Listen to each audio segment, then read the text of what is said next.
Quand tu rentres dans cette expo, tu touches Kinshasa. Et Kinshasa, c'est comme une grande bibliothèque ouverte qui nourrit des gens à travers les sons, à travers des images, des couleurs, des boutiques, des allers-retours, comment la ville fonctionne. Et Kinshasa en elle-même, c'est comme une grande ville performative. Donc moi je dirais qu'il y a deux regards. Donc il y a les artistes, les créateurs qui ont exposé, qui ont fait un travail de relever, de passer en revue leur ville, qui est une ville qui est installée, qui est imaginée par la population.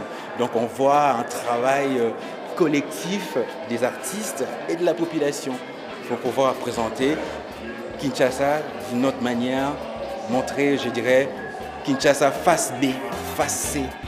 Il gardait petit à petit sa crédibilité avec la population et qu'il a commencé à rendre.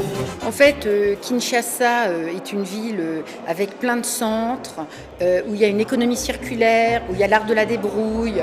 Il y a plein de choses à apprendre sur cette ville. C'est une ville contemporaine. Et en fait, il y a énormément d'énergie, il y a de la vitalité, il y a du flux.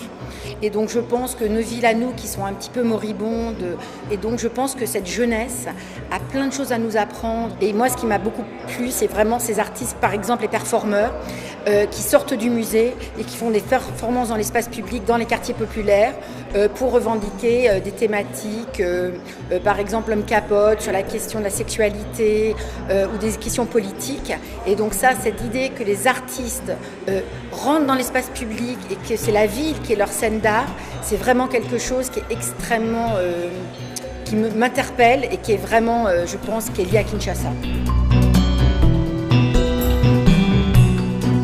On a voulu faire ici rendre visible la partie typographique créative de Kinshasa, parce qu'on retrouve dans la ville partout, on retrouve des typographies faites à la main, et c'est des artistes comme moi qui gagnent leur vie tous les jours en faisant des petites commandes de la population, soit un salon de coiffure, soit une boutique, soit des banderoles, la typo, voilà. À Kinshasa, on n'a jamais une œuvre sur il n'y a jamais rien qui est isolé de quelque chose d'autre. Toutes les images, les corps, tout est ensemble dans l'espace. Et donc ce qu'on a construit ici, c'est un principe qui va un peu dans une direction différente de ce qu'on fait habituellement dans une exposition ou dans un musée, qui est plutôt d'isoler les œuvres dans l'espace. Ici, on a mis toutes les œuvres d'un côté pour qu'en réalité, quand on en voit une, on voit toujours autour des fragments, voire d'autres œuvres, et qu'elles sont tout le temps entre elles en relation. Pour moi, la sape, c'est vraiment être élégant. Vous voyez même, je suis lâché, je suis bien habillé. Ça veut dire que c'est vraiment le métier. Je parle aux gens qui travaillent pour trouver de l'argent et puis s'habiller, c'est pas mal. Mais il y en a qui ne travaillent pas. Ils vont dans le magasin pour voler et puis juste c'est pour être élégant. Là, c'est pas tout bien. Il faut travailler pour recevoir de l'argent et puis après s'habiller. L'homme qui est derrière moi, il est en train de courir. Parce qu'ici en Europe, il faut courir tout le temps. Le matin, tu te réveilles, il faut courir pour aller au travail, pour chercher de l'argent. Voilà, c'est un peu ça.